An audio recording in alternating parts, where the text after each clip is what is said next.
welcome back, ladies and gentlemen. And we begin with our second topic, as promised in the beginning of the episode. Well, we start with the report about the doors of solar and storage Live Egypt 2026, which will be opening its doors today, August 11th and the 12th. And in this regard, we're going to be speaking to our expert, Dr. Mohamed Alaa. Good morning to you, Dr. Mohamed. Let's take a look at this report shortly, and then we come back and discuss everything about it. Solar and Storage Live Egypt 2026, organized in partnership with Egypt's Ministry of Electricity and Renewable Energy, comes at a pivotal stage in Egypt's energy transition. The exhibition serves as both a major marketplace and a knowledge-sharing platform, showcasing the latest developments in solar power, energy storage, smart grid technologies, and related clean energy solutions. It also provides an opportunity for policymakers and industry stakeholders to examine the investments and technologies required to meet Egypt's growing electricity needs while advancing its renewable energy ambitions. At the heart of the event is the rapid expansion of solar and other renewable energy sources. Egypt's abundant solar resources give it a significant natural advantage, while major projects such as the Bemban Solar Park have demonstrated the potential for large-scale renewable energy and generation and international investment. The challenge now is to move beyond the increasing generation capacity and ensure that renewable electricity can be efficiently integrated into the national grid while maintaining reliability, affordability, and energy security. Energy storage is consequently emerging as a critical component of Egypt's renewable energy strategy.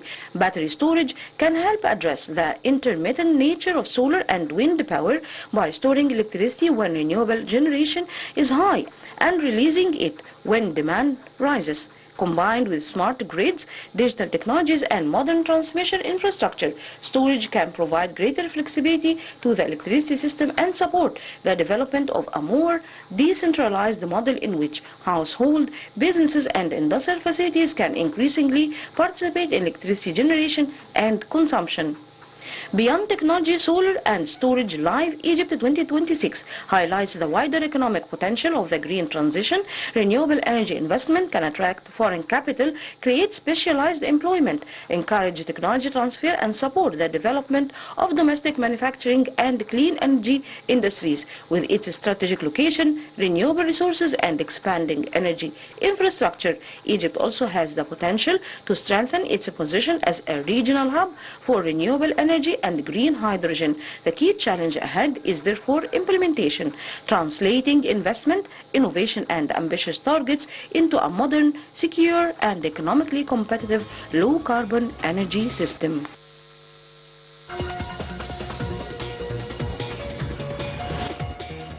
Well, as we take a look on this report, we are joined in the studio, as I said, by Dr. Mohamed Alaa, the economic and banking expert. Good morning to you, Dr. Mohamed. Good morning, thank you. Well, as we watch the report, so the doors for this significant conference opens today, and of course also on the 12th of August. It brings together policymakers, energy companies, technology providers, and basically it's organized in partnership with Egypt's Ministry of Electricity and Renewable Energy. And this exhibition is positioned not merely as a showcase for solar technologies, but as a marketplace and knowledge platform connecting investments, innovation, energy policies. So let's start with understanding the significance of this conference.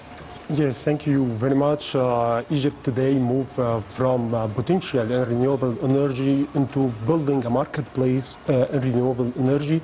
Especially Egypt has three advantages. It has geography, and it has sun and wind. So, but these natural resources are not enough to become a leader and to have a leadership in renewable energy, especially regional. We need to have transform projects and make this project bankable, which attract investments, which attract more funds from private sectors, from multilateral development banks. So that's what Solar and Storage Live Egypt did do today. Okay. It is a marketplace that bring together all government and bring private sector investors and capital and also technology companies from solar and storage. So it is a real opportunity to transform the projects on paper into projects that bankable, scalable, and able to transform a real world. Okay, so how can Egypt, you just said that Egypt has three main pillars, which is solar, geography, and the wind. How can Egypt actually leverage on that in producing green energy and renewable energy, since this is actually the focus of the leadership right now, to turn towards green energy? Yes, Egypt should play a vital role and like facilitate the procedures for investors. Okay. You know, investor, when we want to put money into renewable project, he put large amount of money, but he faced like procedures and policy challenges, and face like some challenges related to currency, related to policy, related to regulation. So we want to reduce this risk. How to reduce this risk? So Egypt should play on its regulation and play on the procedures to attract more funds, to attract more investors, to reduce the risk appetite for investors, so they can put large amount of money to invest in renewable energy. You know, renewable energy projects take like from 20 to 25 years to recover and to like recover your fund for investors. Okay. So you need to risk appetite and reduce risk to attract more investors and more funds. So how can actually the public and private partnerships play in expanding the Egyptian infrastructure in solar? Yes, for public-private partnerships is play a vital role to bring economic value and to attract funds to Egypt. You know, we have Egypt's success story of Pimpan Solar Park. Pimpan Solar Park, it is a role model for public-private partnerships. You know, solar park, Pimpan Solar Park attract like 30% of public fund and 70% of private fund. So it attract together multilateral development bankers. It attract together Egyptian government and private sector investors. So what is the result? The result is 4 gigawatts of renewable energy produced and 4,000 job created for youth. And also it is position Egypt as a leader in MENA region of renewable energy and solar park. So it is a role model, should be replicated in other sectors related to solar and related to wind, so to make this success story replicated in different sectors and in coming years.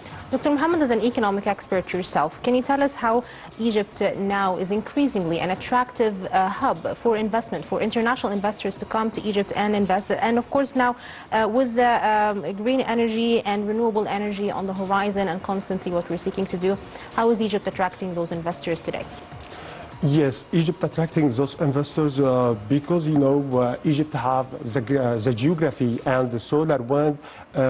Egypt can attract more investors, especially multilateral development bank from European Investment Bank and also African Development Bank. They have like plans to increase Africa gigawatts of renewable energy. So they find Egypt like a good market. They can invest and they can put their money to produce more energy to Africa and also to export this energy, especially for European market, which need, and also Gulf market, which need the Egyptian energy to invest, especially for solar. All right, so let's try to understand something. Okay. Now that artificial intelligence is taking over in lots of sectors all over the world, how can actually digital monitoring or the smart grids, the artificial intelligence be integrated with renewable energy? Can they come together actually to make a system? It's quite complex. How does it work?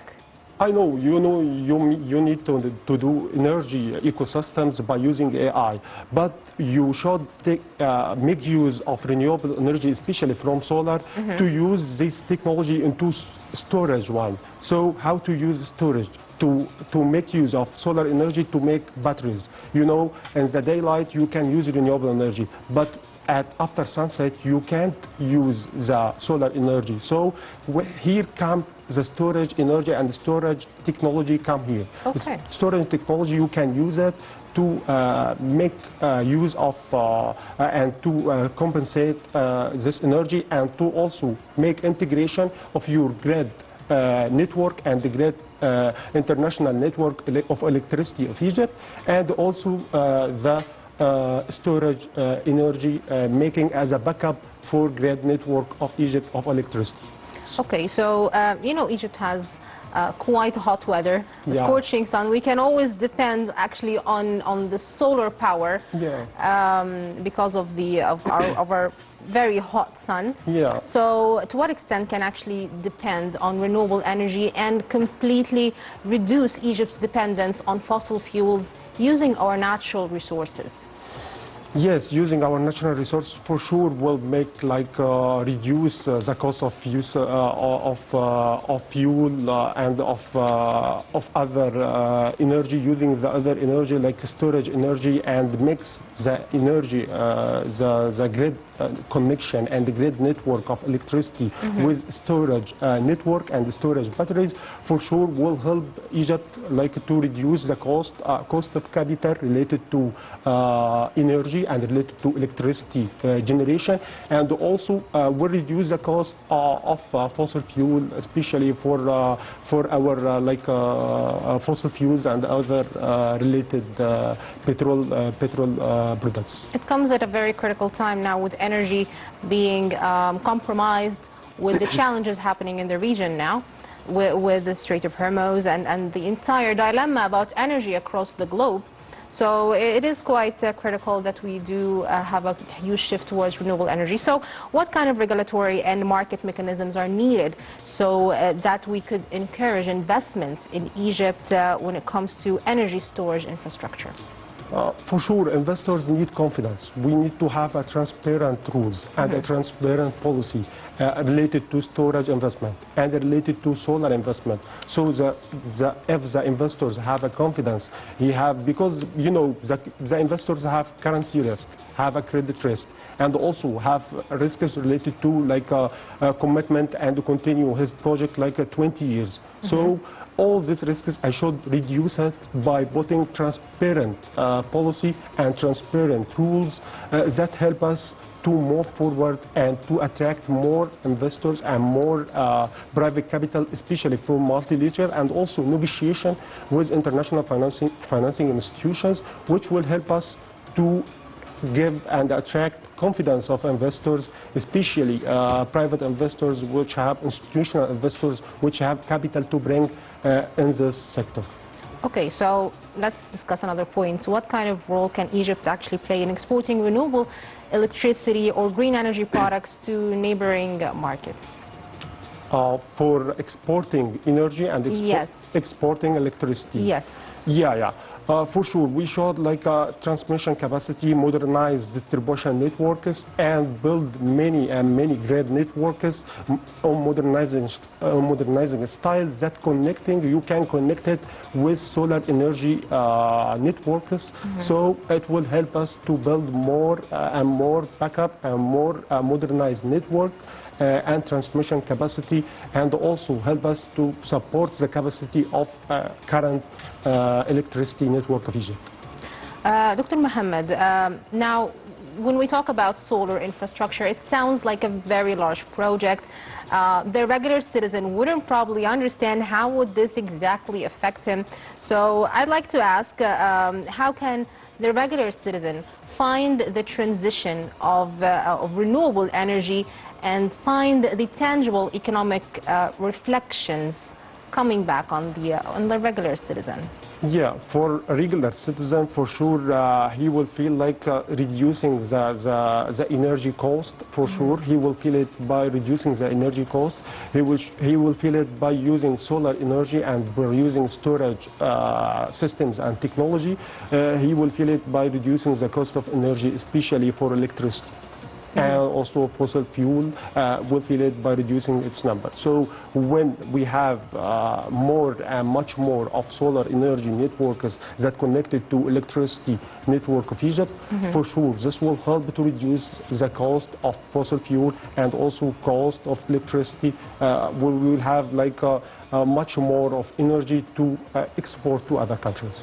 Okay, that's excellent. So what's the future is going to be like, especially now with this conference starting today and or tomorrow, and yes, it's starting today and it's going to be on until tomorrow. So what is the future going to be like after this conference? What are the most anticipated footnotes that we can come out from this conference?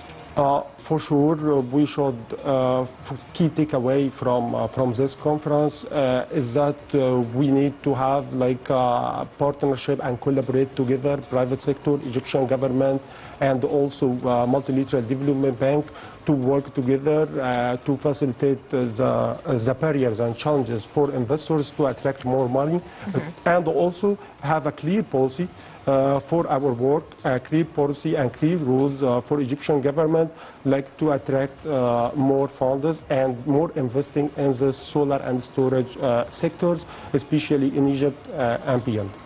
Well, we have a short time. I'd like to hear your recommendations, Dr. Mohamed. You're quite the economic and banking expert, so let us hear your recommendations about the renewable energy strategy of Egypt and how can we make it better. We should make renewable energy, but make it bankable, not only project on paper. Bankable?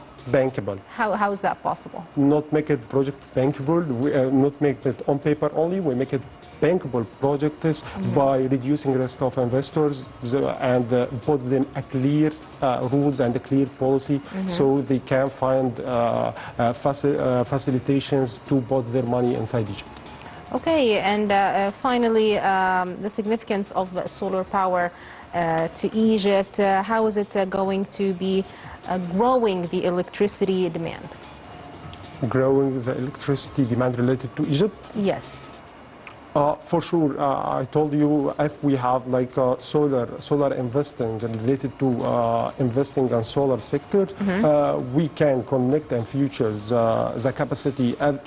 Ministry of Electricity targets to have 40% of their production to be like from renewable energy by 2030. So to reach this goal, for sure, we need to build more solar panels on entire ecosystems, not individual solar panels.